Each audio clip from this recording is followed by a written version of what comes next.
路加福音第19章，耶稣入去耶利哥城，要对各位经过。各位有一个税务长，名按到撒该，是一个很有钱的人。撒该很想爱看耶稣是样板的人，总是其身材矮小，在人群中看唔到耶稣。为到爱看耶稣，他就走到大家的头前去。爬上一条松树，因为耶稣会对这条路经过。耶稣行到这位，我头看撒该，对他讲：撒该，夹下来，今本日我一天爱吃菜也不下。撒该就夹下来，欢欢喜喜接待耶稣。众人看到，就见念讲：营养做得入罪人嘅屋下做人客。撒该起身对主讲：主啊！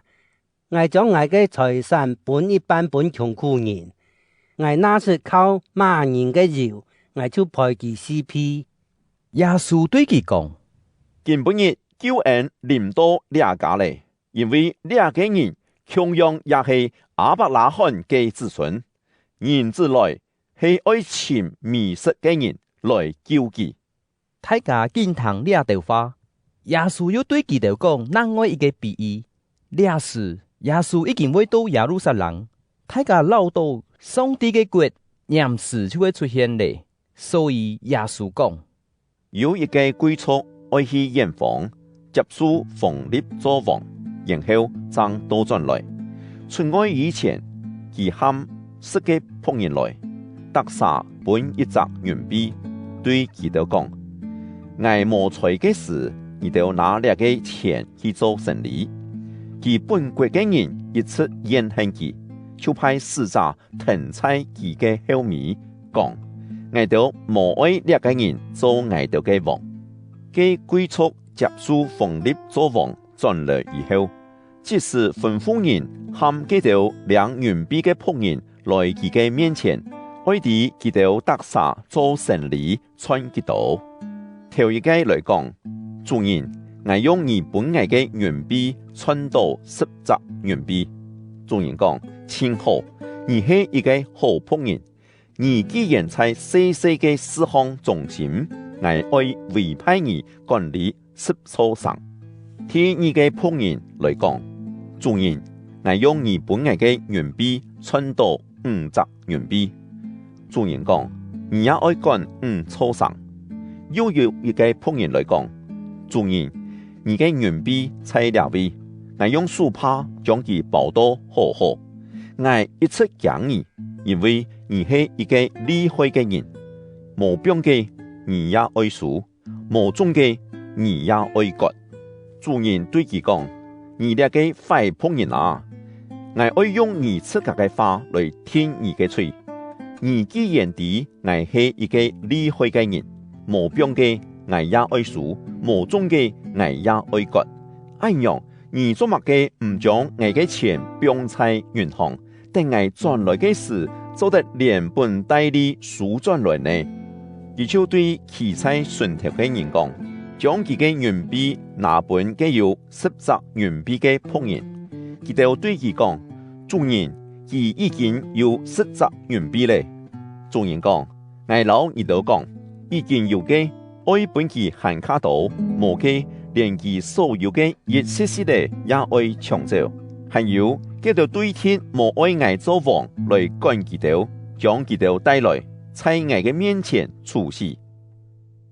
講了這條話，耶穌就帶頭行去耶路撒冷，為到伯法其老伯太尼在橄欖山嘅時，耶穌喊兩個學生先喊，吩咐佢哋講：你哋去頭前嘅村莊。你到一入去就會看到一隻還蠻有人去過嘅洗禮嘅土菜嘅位，你就將佢解開，牽來了位。那係有人問你哋做乜嘅解開洗禮嘅，你哋就講主愛用佢。佢哋就是所讀到嘅情形，老耶穌對佢哋講嘅完全共樣。佢哋將洗禮嘅解開嘅時，禮嘅主人問佢哋講：你哋做乜嘅解開洗禮嘅？佢哋就應講：主愛用佢。然後佢哋將洗禮嘅牽到耶穌嘅位，將自家嘅衫搭在禮嘅背囊當，扶耶穌騎上去。耶穌向前行嘅時，大家用自家嘅衫鋪在路上。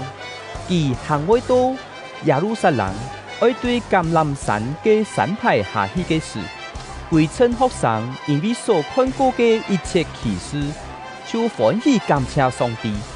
太上喊講，讓上帝賜福本奉主名來嘅王，天堂有平安，榮光歸本至高嘅上帝。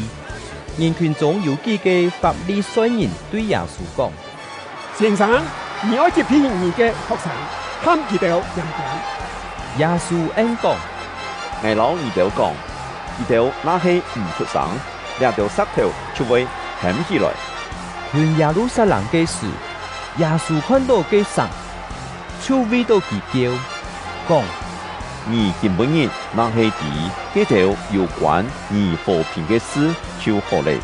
可惜你兩下看唔出幾條事，你的味道，幾時你嘅樹鐵為去泥牆包圍你，對四面圍圈來，將你困到死死，佢哋為徹底消滅你老你上牆度嘅人民，一堆石頭也唔會貼在另外一堆石頭嘅當高，因為你冇認出上帝來拯救嘅時機。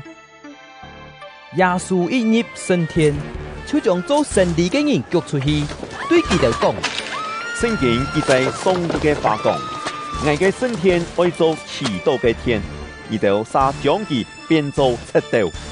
耶穌當日在升天度教示人，即使種經學教示，老民間嘅領袖想愛殺害佢，總係唔知愛樣辦下數，因為眾人親愛聽佢講話，聽到耳直直，